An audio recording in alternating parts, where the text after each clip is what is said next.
पापा से चक्कू से रोड से वार किए गए। जो पापा का चक्कू जो पीठ की रीढ़ की हड्डी होती है उसमें चक्कू मारे, जो पूरे बैग कर दिए। इस लड़की को मार मार के कह रही चुप हो जा, चुप हो जा। कह रहे तेरे कपड़े पाड़ेंगे, तेरी लूटेंगे। उन्होंने बच्चों को इन्ना फर्क नहीं पैंदा कि आ जड़ी पग है इन्हें हिंदुस्तान आजाद कराया। कैसे मार रहे, जैसे कुत्तों को भी नहीं लोग मारते ऐसे, तो जैसे उसको मार रहे। हमें तो जब पता चला जब उन्होंने मार के फेंक दिए। भाई को इतना मारा है ना, हद से ज्यादा मारा है। मेरा भाई चल नहीं पाएगा।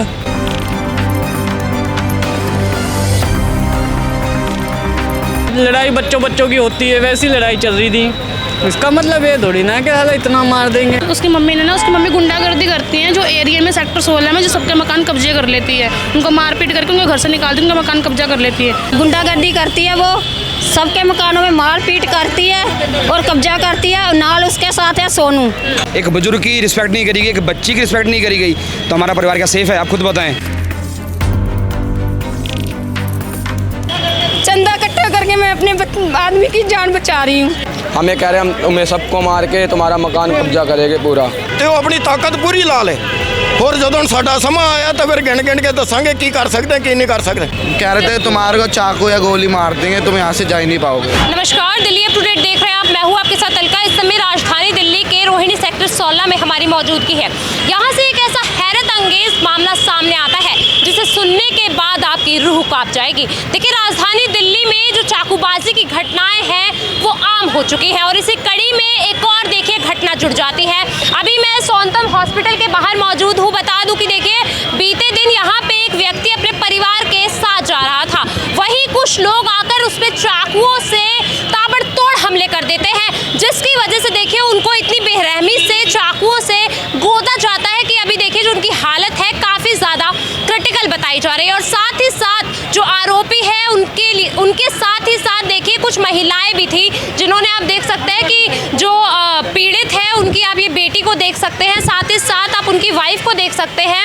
इनके साथ भी आप देख सकते हैं किस तरीके का बर्ताव उन आरोपियों द्वारा किया गया है। और इन्हीं के द्वारा देखिए ऐसे गंभीर आरोप लगाए जा रहे हैं कि जो आरोपी हैं वो जबरन भूमाफिया बन चुके हैं, जबरन जो लोगों की लैंड है उस पर कब्जा करते हैं और ऐसा ना करने पर उनका उत्पीड़न करते हैं। देखिए, परिवार पक्ष अभी हमारे साथ मौजूद है, इनसे जुड़ेंगे, इनकी जुबानी आप तक पूरी खबर पहुंचाएंगे कि आखिरकार किन कुछ वजहों से ये जो पूरी वारदात हुई है, ये इतने पॉश इलाका। साथ ही साथ आपको बता दूं कि रोहिणी सेक्टर 16 देखिए काफ़ी पॉश इलाकाओं में से एक है, पर उसके बावजूद ऐसी घटनाएं होना देखिए पूरी कानून व्यवस्था पर काफ़ी सारे प्रश्न चिन्ह खड़े कर देती है। परिवार पक्ष अभी हमारे साथ मौजूद है। साथ ही साथ आपको बता दूं देखिए यहाँ पे तमाम जो सरदार कम्युनिटी के लोग हैं वो भी आज यहाँ पर इकट्ठा हुए हैं। क्या कुछ हुआ है, किस वजह से आज आप यहाँ इकट्ठे हो रहे हैं? हमारा भाई है जी, ये गरीब आदमी है, ऑटो चलाता है बेचारा, दिहाड़ी पे कमा के खाता है। हमें तो जब पता चला जब उन्होंने मार के फेंक दिए। अब हमें नहीं पता कौन उनको वहाँ पे लाया, कौन नहीं लाया हॉस्पिटल में।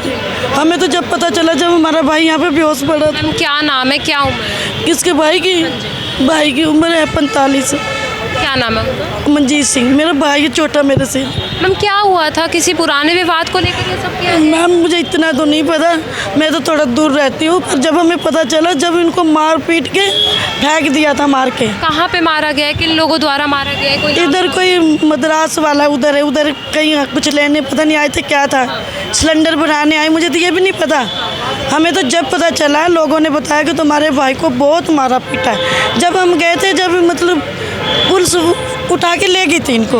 मैम, कह रहे हैं कि चाकू का भी इस्तेमाल किया है। बहुत चाकू मारे। चाकू मारा है। कौन लोग थे सर वो? क्या कोई पहचान हुई है किन लोगों द्वारा ये सब किया गया है? वो तो साफ वीडियो में दिख ही रहा है जी, वीडियो देख लीजिए। कौन कौन है उसमें जिसने मारा सब भी दिख रहे हैं जी। नाम तो मैं भी नहीं जानता इतने। क्या आसपास के रहने वाले लोग हैं वो? हाँ, सरदौर को मेरा तो जिसको चोट लगी है मेरा मामा है। मामा है आपका? हाँ जी। और जिन लोगों ने मारा है क्या वो यहीं आसपास के रहने वाले? वहीं के सरदार कॉलोनी के। सरदार कॉलोनी। हाँ, वहाँ जाके आप पता कर। आपके मामा जी का कोई विवाद चल रहा था उनसे, क्या कुछ पता? ऐसा कुछ नहीं, उनका लड़ाई होती है नॉर्मल, लड़ाई बच्चों की होती है, वैसी लड़ाई चल रही थी। इसका मतलब ये थोड़ी ना कि साला इतना मार देंगे। मतलब बच्चों की लड़ाई में एक 45 साल के व्यक्ति को इस तरीके से हाँ जी, और आपके सामने किस तरीके से मार रहे, जैसे कुत्तों को भी नहीं लोग मारते ऐसे, तो जैसे उसको मार रहे, और लड़की को कितनी बुरी तरीके से मार रहे। उसकी किस किस को चोट लगी है? बच्ची को भी मारा? बच्ची की लात पैर सिर, इतने मतलब सिर में चोटें कुछ बता नहीं सकते। मैम, आप उनकी बेटी हैं, क्या कुछ हुआ था, किन वजहों से आप लोगों के साथ इस तरीके से मारपीट की गई है? मैं बुटीक में जाती हूँ जो सेक्टर 16 में है, जो डी ब्लॉक के साइड में है। तो वहाँ पर मैं ट्यूशन बुटीक जाती हूँ। तो मैं वहाँ से मतलब रोज़ 3-4 दिन से ना जो बबला का बेटा पीछा करता है, तो मैं इग्नोर करती, चल रोड पर किसी पर रोक टोक नहीं कर जाती। तो मेरे पापा ने फ़ोन आया, पापा कह रहे हमने ना कहीं जाना है, तो कहीं सामान लेने जाना है, तो मैं छुट्टी हो तो लेते हुए जाता हूँ। तो बबला का लड़का आगे रास्ते में ना रोक के खड़ा हो गया। छेड़छाड़ करते थे?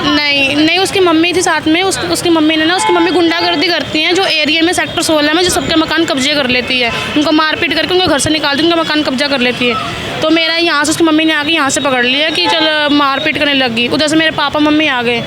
पापा ने मेरे कहा कि ऐसे तुम क्यों मारो बेटे को, क्या बात है बताओ। कह रही नहीं, इसको ना मुझे बोली नहीं कुछ भी।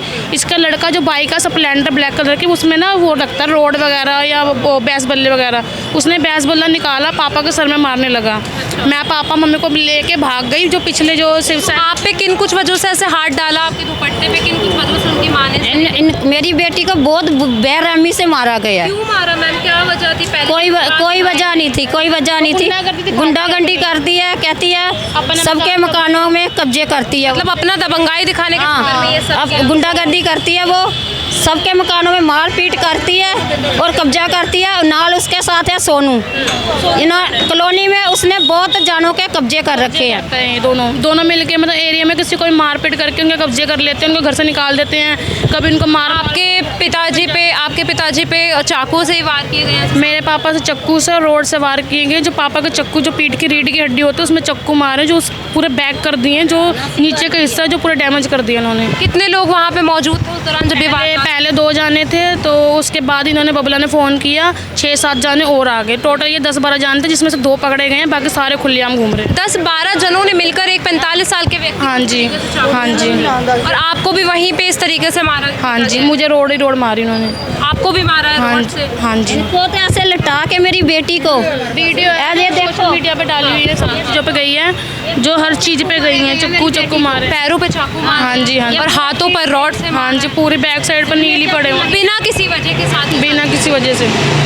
अभी इसके पापा का कुछ कह नहीं सकते। Critical condition? हाँ, इतना दर्द तो उनका मतलब कि डॉक्टरों ने कहा है भी चल भी सकता है, नहीं भी चल सकता। रीढ़ की जो नसें हैं ना, हड्डी उड्डी, मतलब कि वो ख़त्म है। मतलब बिना किसी वजह के साथ? ये चीज़ तो बिल्कुल उतरी पड़ी थी, तो उन्होंने ऊपर उठा के टांग के लगाया।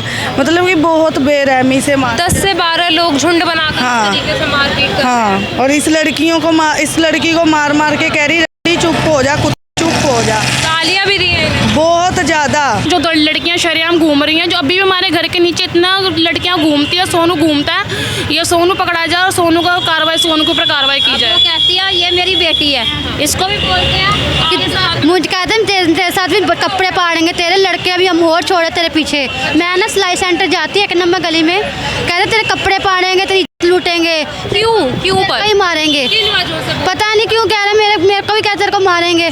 अभी परिवार का कोई विवाद रहा है पहले किसी तरीके? कुछ व्यवहार नहीं था, उसके बावजूद भी इस तरीके की टिप्पणियां करी जा रही है। क्या मेरा अभी भी पूछ लेना, 1 नंबर गली में जाके मैं ट्यूशन जाती हूँ, तो मेरे को कहते तेरे को पकड़ के मारेंगे। मेरा ना वहीं पर सारा सामान लेने जाती हूँ उसी गली में। वो तो ऐसे बोलते हैं तेरे यहाँ चाकू मारेंगे, डॉक्टर भी नहीं इलाज कर पाएगा। और बिना किसी वजह के साथ ये सारी हाँ। चीजें करी गई है, ना कोई पुरानी रंजिश, ना ही किसी तरीके का हाँ कोई जी। विवाद। उसके बावजूद मतलब कि वो ज़्यादा बदमाश बने हुए हैं, अपने आप में कब्जे करते हैं ऐसे। मतलब कि तो क्या पुलिस थाने में उसकी बहुत चलती है, जो पुलिस वालों को पैसा खिला देती है, जो पुलिस वाले उसके साइड हो जाते हैं। हमारे यहाँ पर जो भी SHO है, कल भी मैंने FIR अब तक नहीं अभी तक नहीं की। भाई को इतना मारा है ना, हद से ज़्यादा मारा है। मेरा भाई झेल नहीं पाएगा, इतना मेरे भाई को मारा है। 10 से 12 लोग मिलकर इस तरीके से इतना मारे। सोनू ने करवाया, जो करवाया सोनू ने करवाया है। उनके खिलाफ अब तक कोई एफआईआर? कोई एफआईआर मैम कौन सा थाना यहाँ पे लगता है? ये KNG ऐसा कुछ नाम है, जो ये सेक्टर 16 का पड़ता है, डिवाइड के 11 के रोड, मेन रोड पे। चाहिए हमारे को, इंसाफ चाहिए। हमारा भाई चल नहीं पाएगा अब। चंदा इकट्ठा करके मैं अपने आदमी की जान बचा रही हूँ। हम इतने आनी, हम दिहाड़ीदार वाले बंदे हैं, किराए पे इसका ऑटो है। किसी तरीके का कोई समर्थन नहीं है पुलिस की तरफ से? नहीं है, कुछ नहीं है। आप लोगों की कंप्लेंट भी नहीं लिखी गई है? नहीं, पहले मेरा बेटा काम करता था, उसको भी बिना गलत कामों से फसाया दी गया। तो ये सोनू ने और बबला ने। किस चीज़ की उन्हें रंजिश है इतनी आपसे कि आपके परिवार के पीछे इस तरीके से? पहले हमारा मकान, वो उसकी आदत है मकान कब्जे करने। आपका मकान भी कब्जा करना चाहते थे वो? हम 15 में हम रह रहे हैं किराए पे। हमने कॉलोनी का मकान में हमारे को घुसने नहीं देते, ये कुछ नहीं करने देते, वहाँ गली में ही नहीं घुसने। मतलब अपनी दबंगाई कहीं ना? हाँ जी, हाँ जी। जब मेरे आदमी को, मेरी बेटी को बेरहमी से मार दिया ना, तब पुलिस वाले आए उठाने। हमने 100 नंबर को कॉल करी, कोई 100 नंबर वाले आए नहीं। अचानक फिर पुलिस वाले आए, फिर ऑटो करवा के पूरे 1 घंटे बाद उन्होंने मेरी बेटी को, मेरे को और मेरे आदमी को उठा के लेके गए हैं।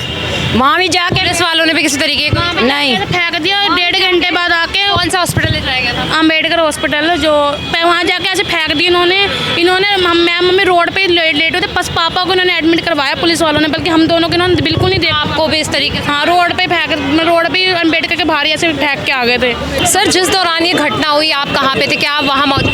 मैम मैं काम पे गया हुआ था। एक्चुअली मैं ऑटो चलाता हूँ ऑल ओवर में। मैम मेरी बहन इंस्टीट्यूट से आ रही थी, सिलाई सेंटर में जॉब करती है, पंजाबी ट्यूशन। सर मैडम मेरी बहन वहाँ से आ रही थी, मेरी बहन को छेड़ा छड़ाई कर रहे थे, धमका रहे थे मेरी बहन को। काफ़ी टाइम से वो ऐसा कर रहे हैं? हाँ जी, काफ़ी टाइम से। मैम 1 साल पहले हमारा मकान कब्जा करा था, वह से हमारे दुश्मन बने पड़े हैं। हमें कह रहे हैं हम तुम्हें सबको मार के तुम्हारा मकान कब्जा करेंगे पूरा। सोनू नाम का बंदा है, वो मेरी गली में रहता है, वो उनको कहता है मैं तुम्हारे साथ हूँ। शिवसेना का बंदा उन्होंने मारा है। क्या अभी तक कोई गिरफ्तारी की गई है? मैम कुछ नहीं हुआ, पुलिस वाले उनके हैं, पैसे खा रहे हैं पुलिस वाले, हमें धमका रहे हैं, तुम बंद कर देंगे, हम तुम्हें ऐसे ये कर देंगे। आप लोगों के साथ ये बातें करी जा रही है? हाँ जी, बंटी दलाल पुलिस वाला है, उसने करा है। आईओ कौन है इस पूरे केस? बंटी दलाल नाम का है। और उन्होंने आपको ऐसे शब्द बोले हैं कि इस तरीके से आप वो अस्पताल में मेरी मम्मी से वाइट कागज पे साइन कराए गए। किस वजह? मैंने जब बोला बंटी सर को, कह रहा चुप कर जा, बंद कर दूंगा। खाली पेपर पे किस वजह से साइन करवाए गए? क्या कोई बयान था? कह रहे हमने बयान, एक पन्ने पे बयान लिए, दूसरे पन्ने पे साइन कराया खाली पन्ना? हाँ जी। तो सर अभी ऐसा कहा जा रहा है कि इनकी पग के साथ भी किसी तरीके का कुछ? मैम बहुत मारा है, पापा के यहाँ पीछे चक्कू मारे है, बुजुर्ग बंदा है, बुजुर्ग बंदे पे ऐसे करा। लड़ते तो कोई बंदे से लड़ते हम जैसों से। हाँ जी। आपके पिताजी की एज 45 साल है? हाँ जी, 45 साल से ऊपर। पिता के साथ कोई रंजिश थी उनकी किसी तरीके की? मकान की सिर्फ वो बीच बचाव में आए हैं इस वजह से ये मैं हमें रंजित जी इनकी, हमारा मकान मार के इनको रंजित, सिर्फ इतनी ही बात? हाँ जी, पहले भी मेरे भाई पे केस डाल के बंद करा दिया था। अभी भी आपकी छोटी बहन को भी लगातार धमकियां दी जा रही है कि उनके कपड़े फड़वा देंगे या बहुत सारी बातें। बड़ी वाली बहन को सिर्फ ये मकान कब्जाने के ऊपर ही सारी बात चल रही है? हाँ जी, हाँ जी। 3-4 मकान पहले कर रखे इन्होंने, और अब इनका कोई इनसे कोई पर्सनल ऐसा कुछ लेना देना नहीं था। सिर्फ ये है कि जो बंदे जिनका इन्होंने मकान कब्जा किया उसके कोऑपरेट कर रहे थे, इसलिए जो उनके साथ खड़ा उनसे इन्होंने मार पिटाई की। अगर कोई अपना मकान को कब्जाने नहीं देगा तो उसके साथ इस तरीके की बर्बरता अपनाना आम हो गया है? मतलब क्या आम क्या, ये काम पुलिस का देखना है, पुलिस करती नहीं है। अभी 3 दिन हो गया, अभी कोई कह रहे FIR फाइल नहीं करी। सर FIR फाइल नहीं करी, और साथ ही साथ ऐसा कहा जा रहा है जब परिवार पक्ष जा रहा है तो इन्हें भी डराया धमकाया जा रहा है। तो हाँ, पुलिस वाले उल्टा इनको दबका रहे हैं। ये हमारी राजधानी, जो हमारा साथ देते हैं उनको भी धमकाया जाता है। जैसे ये मेरा साथ देगा, इसको कहेगा तेरी फोटो खींच लेगी, हमें उमर उदय ने बुलाई, उनको भी धमकाया जाता है। मतलब इंसाफ मांगना भी अब कहीं ना कहीं बहुत मुश्किल हो बस गुंडागर्दी चल रही है पूरी। मैम हम इन्हें सपोर्ट कर रहे थे तो हम तीनों को धमकी दी गई थी, तुम पार्क के हॉस्पिटल के बाहर मिलो, तुम्हें हम बताएंगे। किसने धमकी दी थी आपको? वो लड़कियां थी उनके साथ 2-3, और वो आपको धमकियां दे रही हाँ। है जिन्होंने मतलब ये मामा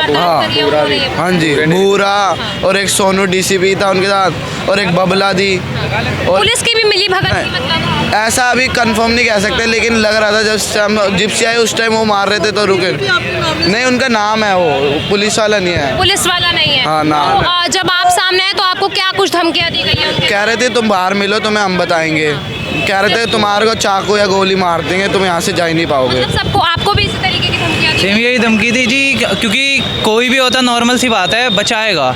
कोई भी होगा बचाएगा, और अगर नहीं बचाता तो मैं तो ऐसे मर्दानगी पे थू बोलता हूँ, बचाने के वे में। अब वो इस वे में भी अगर बोल रहे हैं कि वो कुछ कर लेंगे, वो कर लेंगे, तो मैं तो फिर ये बोलता हूँ ना कि फिर पुलिस कुछ नहीं कर रही है। वो मैम ਜਦੋਂ ਸਿਰ ਤੇ ਡੰਡੇ ਮਾਰ ਰਹੇ ਹੈਗੇ, ਪੱਗ ਲਾ ਕੇ ਮਾਰ ਰਹੇ ਹੈਗੇ ਨਾ, ਉਹਨਾਂ ਨੇ ਕਿਹੜਾ ਪਹਿਲਾਂ ਪੱਗ ਦੇ ਉੱਤੇ ਠਾਠੀਆਂ ਬੰਨੀਆਂ ਫਿਰ ਮਾਰ ਰਹੇ ਹੈਗੇ। ਉਹਨਾਂ ਦੇ ਬੱਚਿਆਂ ਨੂੰ ਇੰਨਾ ਫਰਕ ਨਹੀਂ ਪੈਂਦਾ ਕਿ ਆਹ ਜਿਹੜੀ ਪੱਗ ਹੈ ਇਹਨੇ ਹਿੰਦੁਸਤਾਨ ਆਜ਼ਾਦ ਕਰਾਇਆ। ਅੱਜ ਤੁਸੀਂ ਖੜੇ ਹੋ, ਇੱਥੇ ਖੜੇ ਹੋ, ਜਿਹੜੇ ਵੀ ਮੰਦਰ ਦੇ ਅੰਦਰ ਟੱਲ ਵੱਜਦੇ ਆ ਸਾਡੀ ਕੁਰਬਾਨੀਆਂ ਤੇ ਵੱਜਦੇ ਆ। ਜੋ ਪ੍ਰਧਾਨ ਮੰਤਰੀ ਸਟੇਜ ਤੇ ਖੜ ਕੇ ਕਹਿੰਦਾ ਆ ਕਿ ਗੁਰੂ ਤੇਗ ਬਹਾਦਰ ਸਾਹਿਬ ਨਾ ਹੁੰਦੇ ਤਾਂ ਅੱਜ ਹਿੰਦੂ ਧਰਮ ਨਾ ਹੁੰਦਾ, ਸਨਾਤਨ ਨਾ ਹੁੰਦਾ, ਤੇ ਜਿਹੜੇ ਅਸੀਂ ਬੈਠੇ ਆ ਵਾਰਸ ਗੁਰੂ ਤੇਗ ਬਹਾਦਰ ਸਾਹਿਬ ਦੇ ਇੱਥੇ ਇੱਕ ਕਰਕੇ ਬੈਠੇ ਆ ਸੜਕ ਤੇ, ਸਾਡੀ ਭੈਣ ਨੂੰ ਧਰੂ ਮਾਰੋਗੇ ਤੁਸੀਂ। सर, एक सिख समाज हमेशा ये देखा जाता है कि वो कहीं ना कहीं सेवा के लिए हमेशा तत्पर रहते हैं, पर उन्हीं के साथ ये जो बर्बरता की जा रही है, कहाँ तक मतलब किस दिशा में जा रहा है हमारा समाज? ਇਹ ਇੱਕ ਸਮਾਂ ਆ, ਸਮੇਂ ਦਾ ਖੇਡ ਆ। ਜਦੋਂ ਤੱਕ ਪ੍ਰਸ਼ਾਸਨ ਸੋਚਦਾ ਉਹ ਬਹੁਤ ਤਾਕਤਵਰ ਆ ਤੇ ਉਹ ਆਪਣੀ ਤਾਕਤ ਪੂਰੀ ਲਾ ਲੇ। ਹੋਰ ਜਦੋਂ ਸਾਡਾ ਸਮਾਂ ਆਇਆ ਤਾਂ ਫਿਰ ਗਿਣ ਕੇ ਦੱਸਾਂਗੇ ਕੀ ਕਰ ਸਕਦੇ ਕੀ ਨਹੀਂ ਕਰ ਸਕਦੇ। ਹੁਣ ਕਾਨੂੰਨ ਦੇ ਦਾਇਰੇ 'ਚ ਰਹਿ ਕੇ ਆਪਣੀ ਆਵਾਜ਼ ਰੱਖ ਰਹੇ ਆ। ਪੁਲਿਸ ਨੂੰ ਇਨਫੋਰਮ ਕੀਤਾ, ਪੁਲਿਸ ਨਹੀਂ ਆਈ। ਆਈਓ ਨੇ ਕਿਹਾ ਉਹ ਨਹੀਂ ਆਇਆ, ਅਸੀਂ ਪਹੁੰਚ ਗਏ। ਮੇਰੇ ਕਹਿਣ ਦਾ ਭਾਵ ਆ 15 ਸੈਕਟਰ 16 ਸੈਕਟਰ ਆ ਰਿਹਾ ਥਾਣਾ, ਉਤੋਂ ਇੱਕ ਬੰਦਾ ਨਹੀਂ ਆਇਆ ਤੇ ਸਿੰਘ ਪਿੱਛੋਂ ਦੇਖੋ ਕਿੰਨੇ ਜੁੜ ਗਏ। ਜਿੱਦਾਂ ਦਿਨ ਢਲਦਾ ਹੋਰ ਆਉਣਗੇ। ਸਾਡੇ ਕੋਲ ਇੰਨੀ ਸਮਰੱਥਾ ਹੈ कि घट तो घट पूरी की पूरी सड़क बंद कर दिए, मगर अं उस चीज़ तक पेंदे नहीं। एक्शन सबसे पहले यही है कि सिंह तो देखो हमेशा हर जगह खड़े ही हुए हैं। सबसे पहले परिवार की सेफ्टी बड़ा ज़रूरी है। जिस परिवार को खुलेआम सड़कों के बीच में ऐसे धू के मारा गया है, एक बुजुर्ग की रिस्पेक्ट नहीं करी गई, एक बच्ची की रिस्पेक्ट नहीं करी गई, तो हमारा परिवार क्या सेफ है? आप खुद बताएं। सर, अभी भी जो छोटी लड़की है परिवार की, उससे भी काफ़ी सारे आपत्तिजनक शब्द बोले जा रहे हैं कि आपको भी चाकू मार देंगे। इस तरीके की जो आपत्तिजनक बातें हैं वो कही जा रही है अभी भी आरोपियों ये द्वारा। परिवार के बीच में डर फैलाया जा रहा है और कुछ नहीं हो रहा है। परिवार के हम साथ खड़े हैं, मरते दम तक खड़े हैं। जब तक हमारे सवाल शरीर से निकलेंगे नहीं तब तक परिवार के साथ खड़े हैं, परिवार को कुछ नहीं होने देंगे। बाकी बेनती करते प्रशासन से कि परिवार के साथ खड़ा हो, अपना जो काम है उसको ध्यान से करें, नहीं तो सिंह तो खड़े ही हैं और आपको एंड तक खुद नज़र आ जाएगा कि सिंह क्या कर सकते हैं। सर, क्या नाम है आपका? सरबजीत सिंह विर्क। सर, किस दिन आपने FIR करवाई थी? जिस दिन वारदात हुई थी उसी दिन आपने कंप्लेंट लिखवा दी थी? उसी रात को, रात की वारदात है ये। हाँ। 2 तारीख की जी। और 2 को ही कंप्लेंट करवाई थी। 2 को ही आपने कंप्लेंट ये मेरे पास FIR की कॉपी मेरे पास है। जी। ये 2 अप्रैल 2026 की। हाँ जी। तो सर, क्या कुछ वहाँ पे जो पुलिस प्रशासन वहाँ पे मौजूद था, क्या कुछ रवैया था? उसी दौरान उन्होंने FIR लिख दी थी या कब लिखी है उन्होंने FIR? मैडम, जिस टाइम ये वारदात घटित हुई 100 नंबर पे फ़ोन गया, पुलिस उसी टाइम मौके पहुंची। उन्होंने 5 आदमियों की गिरफ्तारी करी। उसी समय पर कर ली थी? नहीं, बाद में करी, अगले दिन 3 तारीख को करी। सर, मौके पर जो पुलिस है वो कितनी देर बाद आई थी? आप भी वहीं मौजूद थे? मैं उस टाइम वहाँ पे रात को मौजूद नहीं था, मैं सुबह गया वहाँ पे। तो सुबह मैंने पुलिस को बोला ये आपने अरेस्ट नहीं किए? तो उन्होंने बोला अरेस्ट कर रहे हैं, हमारे आदमी जा रहे हैं। तो उन्होंने 5 लोग अरेस्ट करे। एक बबला, एक उसका बेटा, एक उसकी बेटी और 2 नाबालिग को। 2 नाबालिगों को भी मतलब उसमें किया गया। उन लोगों ने भी जो मारपीट है और चाकूबाजी उन लोगों ने भी करी थी। जो माइनर बच्चे सामने आए उन्होंने भी ये सारी वारदात, वो भी कहीं ना कहीं रॉड लेके शामिल थे उसमें। शामिल थे? हाँ जी। सर, और लोग भी वहाँ पे थे या सिर्फ इतने ही लोग थे जो 5 लोगों के नाम? नहीं, लोग तो बहुत थे, काफ़ी सारे, लेकिन सब देखे तमाशा देख रहे थे। देखिए, परिवार पक्ष से हम जुड़े, आपने सुना होगा कि किस तरीके से देखिए 3 लोगों को अपना प्री प्लानिंग के साथ शिकंजा बनाकर देखिए भरी चौक पर इतनी निर्ममता के साथ पीटा जाता है। और उसके बावजूद देखिए आरोपियों के हौसले इतने बुलंद होते हैं कि वो पूरी वारदात करने के बाद उसकी बाकायदा वीडियो बनाते हैं और उस पर देखिए कुछ संगीत लगाकर उसे अपने सोशल मीडिया पर पोस्ट तक करते हैं। अभी जो पीड़ित है उनकी हालत देखिए काफ़ी गंभीर बताई जा रही है। अभी तमाम आपको मैं दिखा दूं कि यहाँ पे जो सिख समुदाय के लोग हैं वो भी यहाँ पे आपको मौजूदा नज़र आ रहे होंगे, जो इनके समर्थन में आज आ खड़े हुए हैं। देखिए, आखिरकार एक प्रॉपर्टी को कब्जाना कितना बड़ा बन जाता है कि लगातार जो दूसरा परिवार है उसको इस तरीके से उसका उत्पीड़न किया जाता है। उसके बावजूद भी देखिए पुलिस ने अभी तक इस पर किसी तरीके का कोई संज्ञान नहीं लिया है। जब परिवार वहाँ जाता है, मदद की गुहार लगाता है, तो इनके साथ भी बदसलूकी कर कर इन्हें वहाँ से बाहर भेज दिया जाता है। आखिरकार राजधानी दिल्ली में इस तरीके की आपराधिक घटनाएं कब थमेंगी कि जो लोग हैं वो सुरक्षा के साथ अपने घरों में रह सके। पूरी खबर आप तक पहुँचाई है, इसको लेकर आपकी जो कुछ भी राय हो हमारे साथ ज़रूर साझा कीजिए और दिल्ली से जुड़ी तमाम खबरों के लिए देखते रहिए दिल्ली अपडेट।